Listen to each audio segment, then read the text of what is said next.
Salam dalam kasih Kristus. Semoga saudara-saudara senantiasa dalam keadaan baik, terus kuat, terus berpengharapan menjalani seluruh keberadaan kita hari ini. Kita akan merenungkan sabda Tuhan dari Yeskiel pasal 18 ayat 25-32. Mari kita berdoa. Bapa di surga, limpah syukur kepadamu untuk setiap kekuatan yang terus Engkau karuniakan bagi kami. Kami terus juga memohon kekuatan bagi saudara-saudara kami yang ada keluarganya menjadi korban dari penyebaran virus corona. Kiranya mereka senantiasa juga kuat menjalani dan melanjutkan seluruh hidup karunia Tuhan. Kami akan merenungkan sabdamu kembali melalui media ini. Kami mohon dalam tuntunan Roh Kudus bersabdalah, kami semua telah bersedia mendengarkan Engkau. Ampuni dosa kami, di dalam Yesus Kristus kami berdoa. Amin.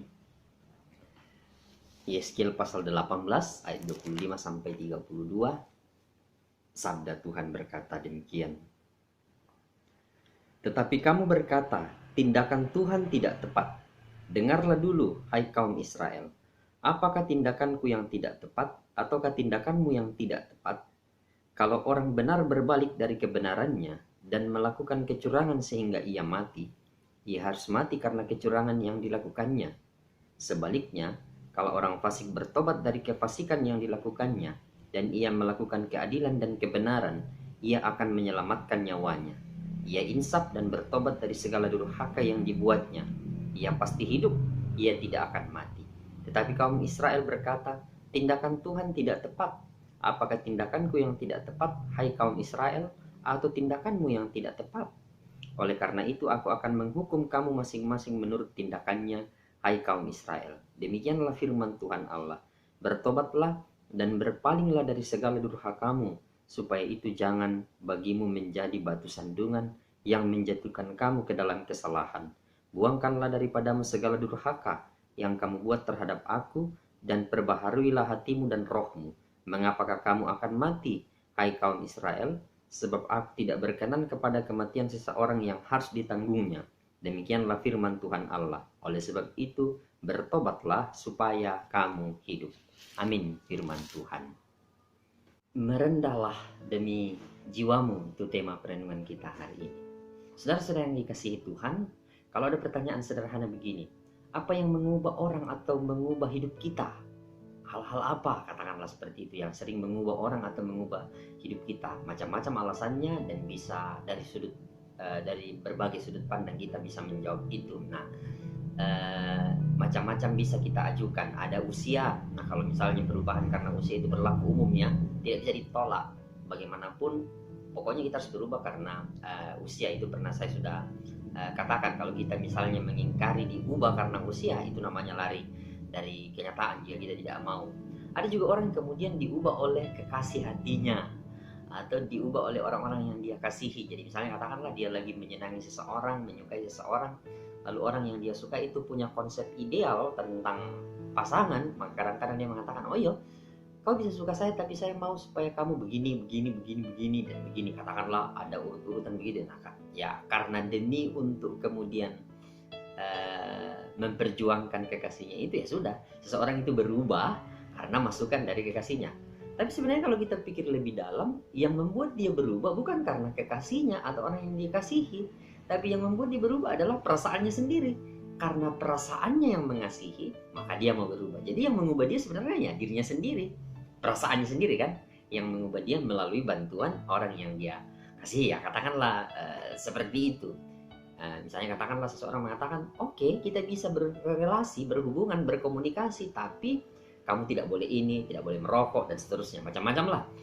Bisa juga orang berubah karena pekerjaan, karena jabatan, karena harta, banyak lah.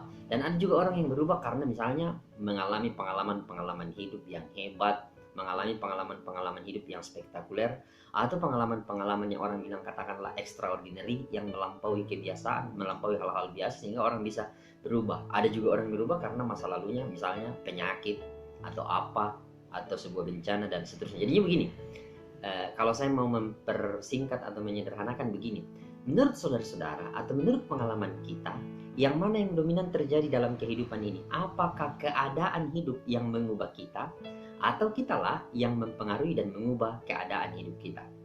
Ayo, yang mana yang dominan dalam hidup saudara-saudara? Karena saya lagi susah, karena saya lagi seret ekonomi, karena itu saya mau berubah. Artinya keadaan itu yang mengubah kita harus bekerja lebih keras. Atau mau bagaimanapun keadaan saya, mau senang atau susah, saya akan terus berubah. Artinya kita yang mempengaruhi dan mengubah keadaan itu berdasarkan apa yang kemudian kita inginkan. Mana yang dominan dalam hidup saudara-saudara? Keadaan yang mengubah kita atau kita yang mempengaruhi dan mengubah keadaan. Nah, dua hal ini pasti terjadi. Yang mana saja yang dominan? Kalau misalnya harus selalu menunggu keadaan baru mengubah kita, mesti diimbangi dengan kita juga harus selalu mempengaruhi dan mengubah keadaan. Karena kalau kita selalu harus diubah oleh keadaan, itu kadang-kadang membuat kita semacam dinina-bobokkan oleh keadaan. Nah, kalau tidak ada keadaan yang kemudian semacam mengejutkan kita, membuat kita terkejut, ya kita akan menjadi orang-orang yang jalan di tempat. Saya hari ini membaca sesuatu yang hebat. Jika kamu menginginkan sesuatu, tapi kamu tidak berusaha untuk melakukannya, itu hanya sia-sia. Jika kamu tetap pada jalanmu dan tidak pernah mengubah caramu berjalan, maka jalanmu itu akan tetap saja begitu. Bayangkan itu, ungkapan itu menarik. Nah, menurut saya kita perlu sekali-sekali kemudian yang mengubah dan mempengaruhi keadaan hidup kita supaya semuanya bisa berimbang. Nah, masalahnya kemudian begini. Katakanlah jika kita mengalami sebuah perubahan hidup nih, ada perubahan yang terjadi, atau perubahan itu mendatangkan hal yang tidak kita inginkan. Atau begini, ada yang kita inginkan berubah, tapi perubahan itu tidak sesuai dengan ekspektasi kita. Kenyataannya tidak sesuai dengan ekspektasi kita, entah perubahan pada diri kita, perubahan pada keluarga kita, atau perubahan pada komunitas kita, pada persekutuan kita, pada jemaat kita. Ada yang buruk terjadi di luar ekspektasi kita, dan itu berubah. Apa yang kita lakukan?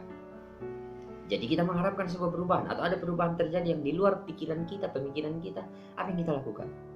Nah, yang buruk yang terjadi, umumnya ketika ada perubahan yang di luar ekspektasi banyak orang, di luar dugaan banyak orang, maka yang akan dilakukan adalah mencari kambing hitam, mencari kambing putih. Siapa tuh yang bertanggung jawab pada sebuah perubahan yang salah?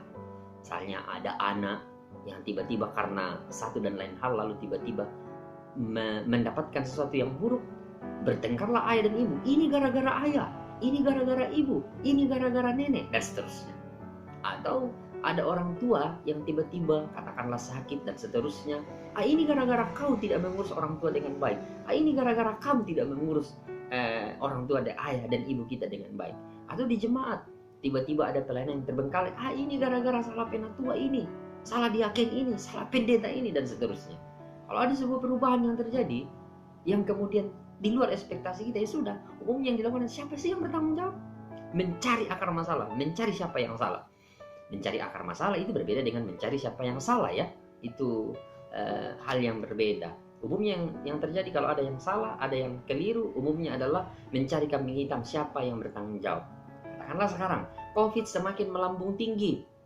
Ada sekelompok masyarakat yang menyalahkan, itu salah pemerintah, tidak becus. Lalu aparat pemerintah juga mengatakan COVID semakin melambung tinggi, ya karena masyarakat tidak disiplin dalam menjalankan protokol kesehatan. Ketika masyarakat disalahkan, mereka mengatakan, lah kalau kami di rumah terus, kami mau makan apa? Tidak semua kami dapat bantuan, bla bla bla.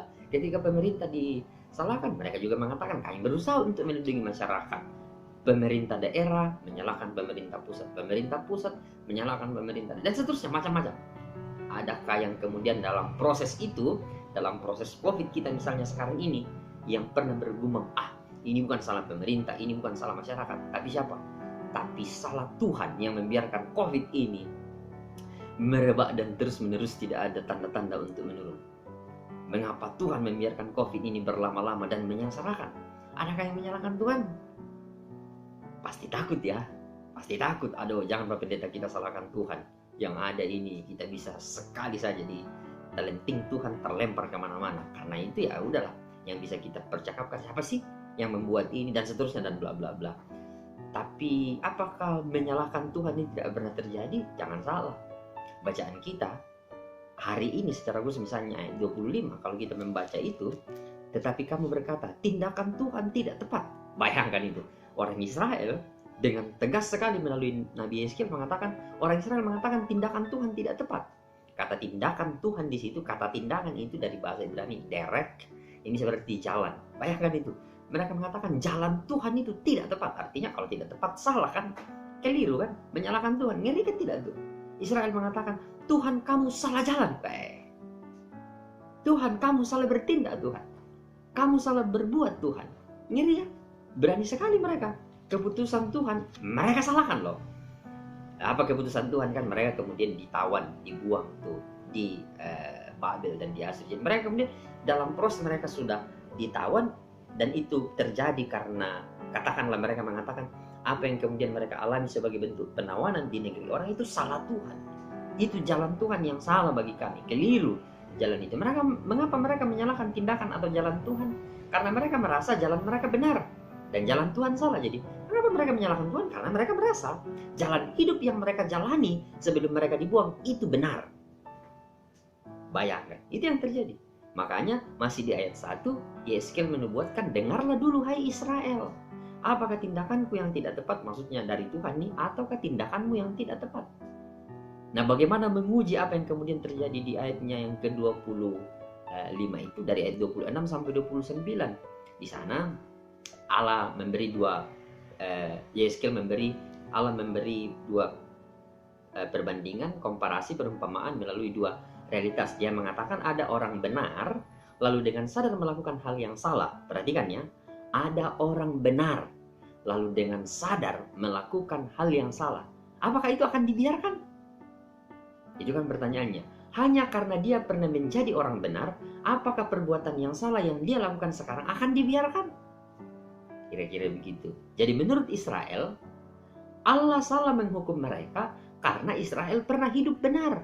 Dan ketika mereka salah pada masa itu, mestinya Allah tidak menghukum karena pernah mereka hidup benar. Jadi mereka menyalahkan Tuhan karena mereka harusnya tidak dihukum. Kan mereka pernah hidup benar, masa dihukum karena kesalahan sekarang? Nah, mereka dulu adalah orang yang benar. Jadi bagi Israel itu tindakan Allah yang salah, dan karena itu mereka tidak layak dihukum. Ini dalam ayat 30 disebut durhaka dan batu sandungan. Mereka menjadikan kebaikan masa lalu untuk menutupi kesalahan dan kejahatan masa kini. Bayangkan itu. Mereka menjadikan kebenaran di masa lalu, kehidupan masa lalu untuk menutupi kesalahan, kejahatan di masa kini. Jadi Tuhan diminta untuk memaklumi kesalahan masa kini dari perbuatan mereka di masa lalu. Artinya mereka merasa benar dan membenarkan tindakan salah mereka saat ini. Yang salah adalah Tuhan. Belum lagi jika kita misalnya menelisik bacaan ini dari ayat 1, maka di sana kita akan menemukan hal yang baru lagi. Apa itu? Kita akan menangkap kesan bahwa selain menyalahkan Allah, mereka juga menyalahkan nenek moyang mereka. Jadi mereka itu dihukum ke pembuangan. Itu pertama-tama bukan salah mereka, tapi itu tindakan Allah yang keliru. Dan yang kedua, mereka dihukum karena kesalahan nenek moyang mereka, bukan kesalahan mereka. Jadi mereka merasa tidak bersalah kepada Tuhan sehingga mereka dihukum, tapi itu karena nenek moyang mereka tuh yang salah, sampai mereka yang menanggung. Makanya dalam bagian-bagian selanjutnya, misalnya dalam ayatnya yang ke-30 sampai yang ke-32, Tuhan menegaskan tidak begitu. Bukan begitu. Setiap orang yang akan dihukum berdasarkan apa yang dia lakukan. Bayangkan ya, orang Israel itu yang di pembuangan ini adalah mereka juga yang kemudian ada di perah pembuangan. Jadi sebelum mereka dibuang, mereka lah yang melakukan kejahatan, mereka yang hidup dalam kejahatan itu dan menikmatinya, mereka yang melakukan ketidakadilan bagi sesamanya, ketidakbenaran bagi sesamanya manusia. Tapi ketika mereka mendapatkan ganjarannya, mereka mengatakan itu bukan salah kami.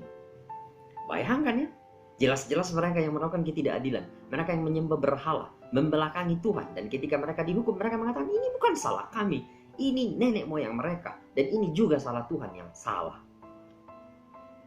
Ngeri sekali, sama sekali mereka tidak punya sensibilitas untuk mengatakan ya ini tindakan kita. Makanya Allah tegaskan, oh tidak, kalau kamu bersalah, kalau kamu menjadi orang benar lalu kamu berbuat salah, tidak mungkin kamu tidak dihukum. Tapi pada saat yang sama, orang yang fasik, orang yang salah, yang kemudian bertobat, tidak mungkin juga tidak dimaafkan. Nah, bagi Israel, mereka salah atau tidak salah, dalam konteks Yeskiel, mereka tetap merasa mereka tidak boleh salah. Mereka tidak salah dan harus selalu benar. Bayangkan sampai orang mati pun mereka masih bawa-bawa dan disalahkan. Tentu saudara-saudara ingat kisah Yusuf dan saudara-saudaranya ketika ayahnya sudah meninggal kan.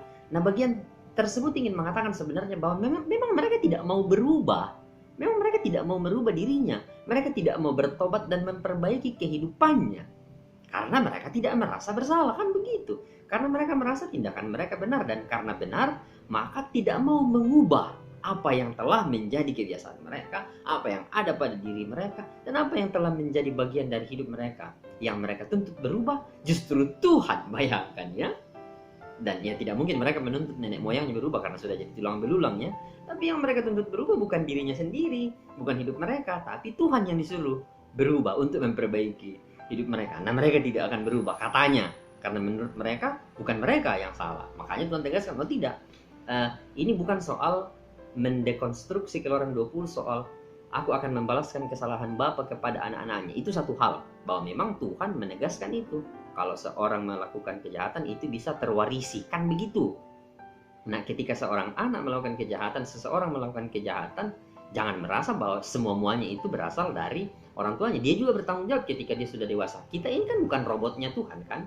Kita punya keputusan sendiri. Jadi ketika kita yang memutuskan untuk hidup dalam kejahatan lalu tidak pernah bertobat karena selalu merasa benar, jangan mengatakan saya melakukan kejahatan ini bukan karena saya, tapi karena orang tua saya, keluarga saya, dan seterusnya. Tidak bisa. Ketika kita sudah bertanggung jawab, dewasa berpikir, dewasa dalam iman, maka pertanggungjawaban iman itu kita juga yang harus jalani. Bukan lalu dengan serta-merta melempar kesalahan itu ke masa lalu atau nenek moyang kita. Tidak mesti begitu. Kita belum bicara soal selalu mempersalahkan dan membenarkan dirinya. Itu satu hal. Malah dalam situasi ini kita melihat bahwa pada titik ini kita mesti belajar mengapa kita atau diri kita atau ada orang di sekitar kita kadang-kadang sulit sekali kita nasihati, beri masukan untuk bisa memperbaiki kehidupannya, karena dia tidak pernah merasa bahwa yang menurut kita itu salah. Dia tidak merasa bahwa itu salah, itu benar.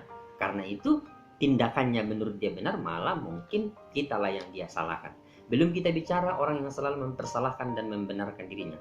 Ada teman yang bilang begini, itu seperti orang yang selalu melempar batu untuk apapun yang terjadi. Jadi kalau kita menjumpai orang yang selalu mengeluh tentang apapun yang terjadi dan hanya merasa bahwa dia yang paling benar, itu bukan barang yang baru ya. Dalam bacaan kita sebenarnya ada. Selalu melempar batu untuk apapun yang terjadi di depannya. Dalam keluarganya, dia lempar ke istrinya, ke suaminya, ke rumpun keluarga besarnya. Dalam jemaat, dia lempar ke si A, si B, dan seterusnya. Dalam titik inilah tema kita menyoroti soal kerendahan. Sulit sekali kita akan merendah jika selalu kita ada pada posisi yang tidak pernah merasa salah. Sulit sekali kita merendah jika kita selalu merasa benar. Sulit sekali kita merasa bisa bersikap benar. Apapun yang terjadi, langit runtuh sekalipun, yang salah itu dia dan mereka, yang benar itu saya. Maka kita tidak akan mungkin merendah.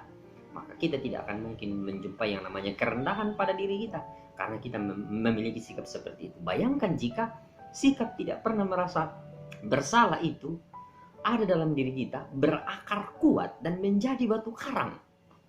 Lalu bagaimana peluang kita untuk berubah dan bertobat dari hari ke hari jika dalam pikiran kita nih semuanya selalu benar menurut kita? Itu kefasikan. Itu kefasikan. Dan itu akan menjadi batu sandungan dan sebenarnya kita menjadi pribadi yang durhaka. Bayangkan kalau yang ada dalam pikiran kita, yang ada dalam benak kita adalah selalu merasa benar dan kita tidak punya kesalahan. Sebenarnya itulah kesalahan dan dosa terbesar. Kesalahan terbesar ketika kita tidak pernah merasa salah dan terus-menerus merasa benar. Sebenarnya itu kesalahan terbesar kita dalam hidup ini. Nah, dengan belajar kepada Tuhan, dengan belajar pada kitabnya, dengan belajar melalui perjalanan iman kita ini, kita akan tahu bahwa kita terbatas. Karena itu, ketika kita tahu bahwa kita terbatas melalui proses pembelajaran kita, pastilah kita rendah hati. Jika kita tidak pernah merasa terbatas dalam hidup ini, kita lah yang akan membatasi orang lain, malah mungkin membatasi karya Tuhan dalam hidup ini. Bisa, sangat bisa. Dengan belajar saudara-saudara, kita akan tahu bahwa kita ini lemah. Dengan belajar pada sabdanya, kita akan tahu kita ini lemah. Karena itu, pastilah kita rendah hati. Karena kita paham, satu-satunya kekuatan hidup kita hanya asalnya dari Allah, sumber kekuatan sejati. Itu yang tema kita katakan, merendahlah demi jiwa, karena kita terbatas. Nah, kalau kita sudah sadari itu, kita akan tahu bahwa semuanya ini asalnya dari Allah. Apa sih yang harus membuat kita tinggi hati? Apa sih yang harus membuat kita merasa selalu lebih hebat daripada apa yang kemudian telah diberikan oleh Allah. Dengan belajar, kita akan tahu jika kita ini penuh dengan kerapuhan. Dan dunia kita sekarang terbukti toh, bahwa memang kita ini rapuh dan dunia kita ini rapuh pada banyak hal. Adakah yang tidak rapuh di hadapan penyakit misalnya? Mungkin saudara tidak rapuh pada sakit jantung misalnya, tapi rapuh di sakit dekatnya jantung. Apa itu kantong? Jadi mungkin saudara tidak sakit jantung, tidak rapuh pada jantung, tapi di dekatnya jantung itu kantong, mengalami kesakitan. Banyak orang itu ya, apalagi di masa COVID sekarang ini. Mungkin saudara-saudara tidak rapuh di hadapan kolesterol, di hadapan asam urat, di hadapan gula darah, dan seterusnya. Mungkin saudara-saudara tidak rapuh, tapi rapuh di hadapan penyakit yang selalu dihadapi dengan urat dan otot misalnya. Kan begitu. Mungkin kita tidak rapuh di hadapan penyakit darah tinggi, tapi kita rapuh untuk selalu menganggap orang lain rendah.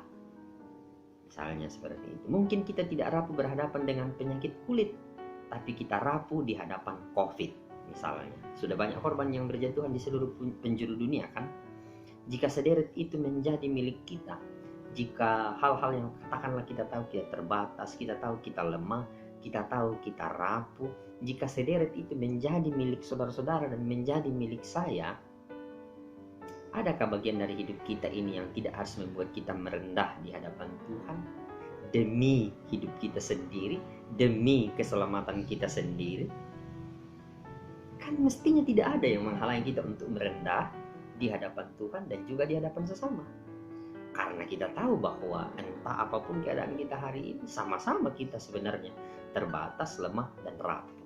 Dan karena itu tidak ada pilihan lain untuk selalu merasa bahwa kerapuhan ini terjadi, kelemahan ini terjadi, keterbatasan ini terjadi bukan karena saya mengharapkannya, tapi karena itu menjadi bagian dari hidup kita. Adakah hal-hal yang menghalangi kita untuk tidak berubah dan bertobat di hadapan Allah? Mestinya dari hari ke hari kita harusnya terus-menerus mengalami pertobatan. Prinsipnya saudara-saudara, kita memang harus berbenah setiap hari. Kita memang harus terus-menerus berubah, kita harus terus bertumbuh, kita harus tahu, kita harus sadar bahwa apa yang harus kita perbaiki, apa yang harus kita benahi, apa yang harus kita bangun menjadi semakin baik. Kita tidak berubah karena sekedar kita harus menjadi tua. Kita tidak berubah sekedar karena memang kita sudah punya apa-apa atau kita sudah hebat dan seterusnya. Bukan perubahan seperti itu yang pertama-tama harus terjadi dalam proses pertumbuhan iman kita. Perhatikan ya, namanya pertumbuhan iman. Kalau iman yang bertumbuh, maka setiap hari mesti harus menjadi lebih baik, lebih hebat dan seterusnya kan, lebih kokoh. Katakanlah, jika dulu kita mengalami kedukaan, ya kita tahu cara menghadapinya. Maka dengan seiring berjalannya waktu dan relasi kita dengan Tuhan, kita sudah berubah lebih baik ketika ada lagi kedukaan yang menimpa kita. Kita sudah tahu cara menghadapinya. Kita sudah tahu mengelola rasa di hati, mengelola kekalutan pikiran kita dalam pertolongan Roh Kudus. Pun ketika misalnya kita bersuka cita mendapatkan apa-apa, dulu ketika kita menerima itu semua, mungkin kita punya cara menghadapinya dan menikmatinya. Tapi seiring perjalanan waktu, dalam pertumbuhan iman kita sudah semakin bijak menghadapi, menerima ketika misalnya ada hal-hal yang hebat, sukacita yang kita dapatkan. Beberapa hari yang lalu saya mengatakan begini sama seseorang, yang namanya kedukaan itu hal yang biasa terjadi.